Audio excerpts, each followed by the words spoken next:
বিভিন্ন খাতে অনিয়ম, অব্যবস্থাপনা আর অর্থ পাচার সহ নানা কারণে নাজুক দেশের অর্থনীতি। এমন প্রেক্ষাপটে দেশের বিদ্যমান অর্থনৈতিক অবস্থার শ্বেতপত্র প্রণয়নের জন্য ১২ সদস্যের কমিটি গঠন করেছে অন্তর্বর্তী সরকার। বৃহস্পতিবার বিকেলে আগারগাঁওয়ে পরিকল্পনা বিভাগে প্রথম বৈঠক শেষে কাজের পরিধি ও উদ্দেশ্য স্পষ্ট করেন কমিটির প্রধান ডক্টর দেবপ্রিয় ভট্টাচার্য।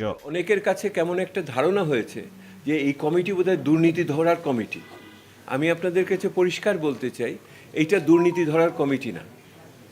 এইটা হলো দুর্নীতি কেন হয়েছে এবং দুর্নীতির মাত্রাটা কী সেটা বলবে, কিন্তু কে দুর্নীতি করেছে, কেন করেছে এইটা বলার আমাদের দায়িত্ব না। এটা করার জন্য সরকারের নিজস্ব প্রতিষ্ঠান আছে। অর্থ পাচার নিয়েও কাজ করার কথা জানান ডক্টর দেবপ্রিয়। তবে পাচার হওয়া অর্থ ফিরিয়ে আনা বেশ জটিল বলেও মন্তব্য তার। তাই অর্থ পাচারের সুযোগ বন্ধে নজর দেওয়ার পাশাপাশি পাচারকারীদের শাস্তির দাবি জানালেন তিনি। এই টাকা থেকে যে ওই বাড়িটা কেনা হয়েছিল ওই দেশে ওই সময়, এইটাকে লাগানো ফিট করা এত সহজ ব্যাপার না। এটা হলো এক নম্বর।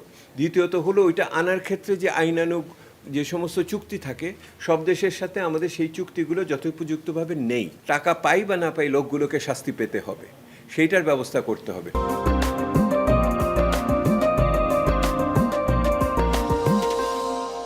সুনির্দিষ্ট কোনো প্রকল্পের ব্যয় বা যৌক্তিকতা যাচাই না করলেও মেগা প্রকল্পের নানা দিক খতিয়ে দেখার ঘোষণা এই অর্থনীতি বিশ্লেষকের। যে মেগা প্রকল্প বাংলাদেশের বর্তমান অর্থনৈতিক চ্যালেঞ্জের জন্য কতখানি গুরুত্বপূর্ণ, ওটার থেকে ঋণ নেওয়া হয়েছে, ঋণ শোধ করার ক্ষমতা কতখানি আছে, ওখান থেকে যে প্রকল্প বানানো হয়েছে সেটার কোনো তার ক্যাপাসিটি ব্যবহার হয় না, ইত্যাদি ইত্যাদি বিষয় আছে। আমরা ওইগুলো দেখব। বৈঠকে স্বাগত জানানো হয় কালো টাকা সাদা করার সুযোগ বাতিলের সিদ্ধান্তকে।